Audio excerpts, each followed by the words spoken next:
Hindi aksidente na mabuking kayo. Pinlano yon ni Marilyn. Kasalanan mo lahat ng to! Dahil sinira mo yung relationship namin, to para kay Jerome! Nay, tawarin niyo po ako kung umalis ako agad nang hindi nagpapaalam. Gusto ko nang magkaroon ng katahimikan dito sa resort. Anak, huwag ka mag-alala. Wala nang mananakit sa'yo. Uuwi na kita. Kalimutan na po natin lahat. Alam niyo po, mahal na mahal ko kayo. Mas mahal kita, anak.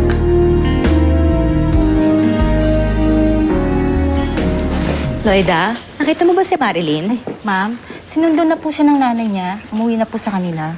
Mabuti naman, marunong din pala siyang mahiya. Alam mo, kasalanan mo yan eh, kung bakit umalis si Marilyn. Di ba magkaibigan kayo? Bakit mo tinatrato ng ganyan yung kaibigan mo? Akala ko rin kaibigan ko siya. Until nalaman ko kung ano talaga yung ugaling niya. You know what? Friend or not, hindi mo pa rin dapat pagsalitaan ng ganyan si Marilyn. Kung ano man ang problema mo sa love life mo, huwag mo isisi sa kanya. Kasi kasalanan mo eh. Kung bakit magulo buhay mo. Siyempre, hindi niya kasalanan. Kasalanan mo eh. Simula bata pa lang ako, lagi mo na akong kinokontra. Hindi ko nga nararamdaman na mahal mo ko eh. Buti nga may mas pakialam ka pa sa assistant mo kaysa sa sarili mong anak. Siguro nga, mas gusto mo pa siya maging anak kaysa sa akin. Eh kung sabihin ko sa'yo, oo. Eh kung sabihin ko sa'yo na kung pwede lang sana akong mamili kung sino magiging anak ko, kung ikaw o si Marilyn, si Marilyn ang pipiliin ko. Alam mo kung bakit? Kasi mas karapat dapat siya sa atensyon at pagmamahal ko kaysa sa'yo. Grabe ka.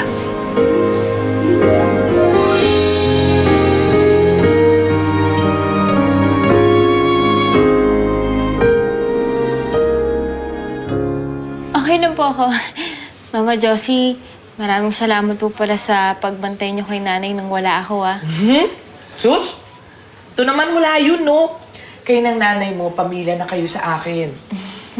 Tsaka yung nanay mo?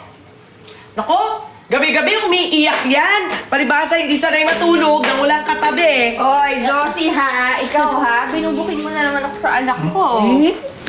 Pero, Nay, alam niyo kahit gaano kalambot yung kama ko sa resort, wala pa rin papantay syempre kapag katawi ko kayo. Kaya kahit na anong mangyari, kahit na mag-away pa tayo, awayin niyo na naman ako, hindi na ako alis dito sa bahay natin. Tama yan, huwag mong iniiwan si nanay. Pero teka lang ha, titignan ko lang yung sinaing ko. Ikaw ha? Ikaw ha? Marsha? Kinanto sa akin ng nanay mo.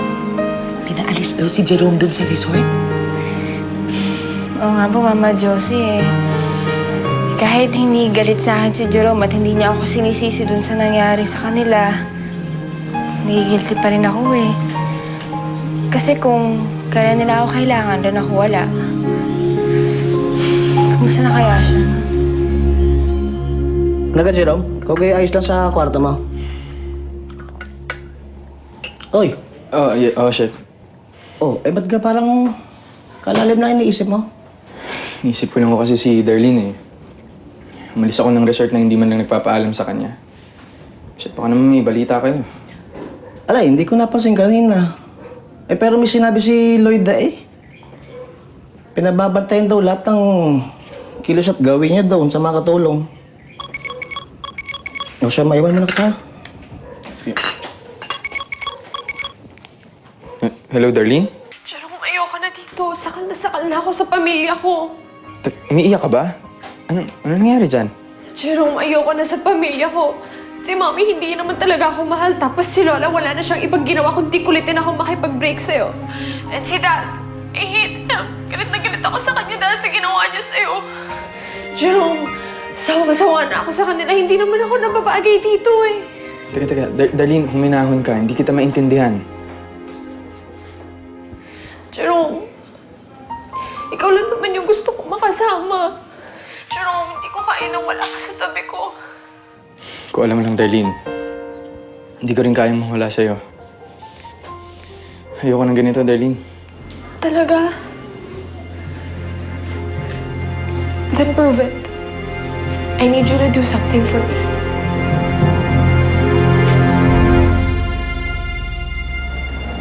Sino yan? Uy! Ay, Ano ka? Chef Andy po. Oh. Si Jerome po ba nandyan sa loob? Ay, nandun eh. Ay, pasok, pasok at may kausap na tayo si Darlene nata eh. Ay, Pasok, pasok. sige po. Jerome!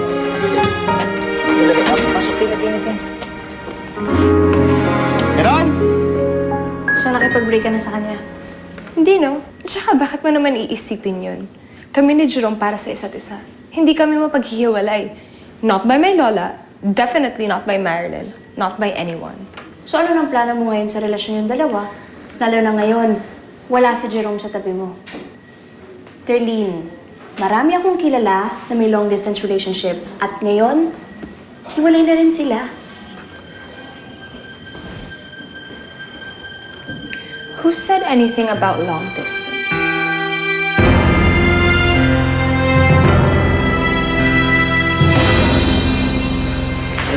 Bewang mo na kayo, Yes, chef. Marilyn, pasensya ka na. Pinaghintay kita ng matagal. Tumawag kasi si Darlene eh.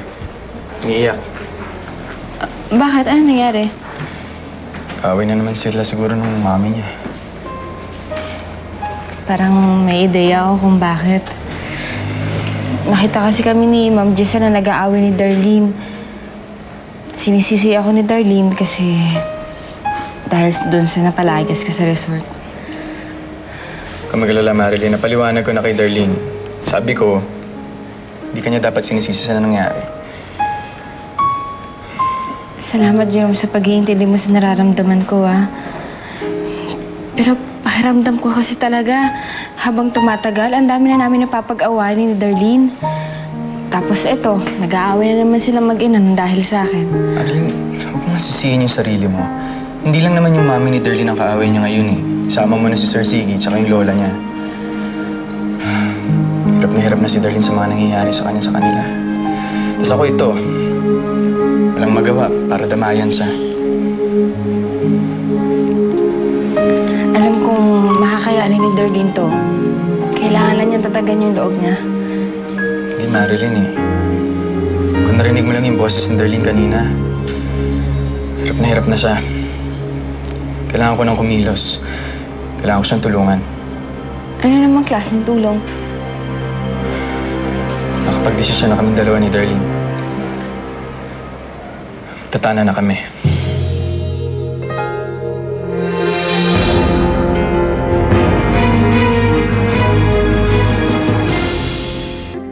Ano? Magkatana kayo ni Darlene? Nasisiraan na ba kayo ng bait? Marilyn, yun na lang yung naiisip kong paraan para magkasama kaming dalawa. Alam ko mahirap intindihin, pero pag mahal mo yung isang tao, alam mo yung pakiramdam na hindi mo kaya na hindi siya nakikita. Hindi ka mapakali pag hindi mo siya makasama. Naintindihan mo ba ako, Marilyn? Eh, hindi pa kayo nagpapadalos-dalos sa desisyon nyo? Malaking bagay yung gusto nyong mangyari. Eh, anong gagawin nyo? Sa kayo titira? Ano, papakasal ba kayo? Hindi ko pa alam. Hindi pa namin napag-uusapan. Pero hindi naman permanente. Gusto lang namin magpalamig. Gusto lang namin makalayo-layo sa gulo. Pero Jerome, hindi solusyon tong pagtatanan nyo. Mas lalo lalaki lang yung gulo. Umaasa lang kami, Marilyn. Umaasa lang kami ni Darlene na kung mawawala siya, marirealize ng pamilya niya na seryoso kami sa relasyon namin, na mahal namin ang isa't isa. Sa tingin ko, Jerome, hindi eh. Mas lalo sila magagalit sa inyo. Sa'yo. Marami naman dyan ibang paraan, pero hindi ito, hindi ang pagtatanan. Marilyn, nakauo na ako kay Darlene. Hindi na ako pwedeng umatras. Ito yung gusto niya. Eh, ikaw? Ito ba yung gusto mo? Seryoso ka? Magtatanan kayo ni Jerome? Sawang-sawa na ako sa buhay ko. Tsaka hindi ko kaya tumira dito sa bahay na to kasama ang mami ko. Kung ayaw niya ako maging anak, pues ayaw ko rin siya maging nanay. And you think that is the best solution to your problem? It's like hitting two birds with one stone. Mapapalayo ako sa mami ko at makakasama ko ang boyfriend ko. No matter how romantic your plan sounds, I still have doubts. I mean, si Jerome yung pinag-uusapan natin dito. Saan siya kukuha ng pera para buhayin ka?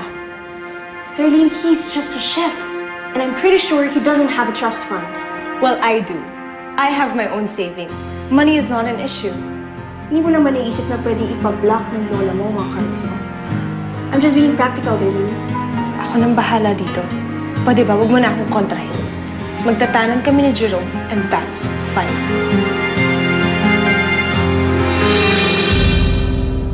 Nakakaloka! Ang bata-bata pa ni Jerome tsaka ni Darlene para magtanan, ha? Yun nga po yung pinapaintindi ko kay Jerome. Saka masama talaga yung kutob ko dun sa plano nila eh. Mama Josie, paano kaya kung sabihin ko kay Mama Aida? Siguro doon makikinig si Jerome. Naku, Marilyn, huwag kang padalos-dalos, ha? Tsaka di ba sinabi sa'yo ni Jerome, sikreto yan? Hello, tanan nga, sikreto. Pero Mama Josie, kailangan kong pigilan silang dalawa. Ay, pipigilan mo ba dahil ayaw mo silang mapahama? O pipigilan mo dahil ayaw mo silang magkatuluyan? Ikaw, ha? Style mo, bulok. O, bakit hindi ka makasagot ngayon? O, di ba? Tama ang hinala ko. Kaya ka nagkakaganyan kasi type mo pa rin si Jerome. Pareho po. Oo, gusto ko pa rin si Jerome. Pero mas nag-aalala ako kay Darlene. Kahit galit siya sa akin, kaibigan ko pa rin naman siya eh. Naku, Marilyn. Naku.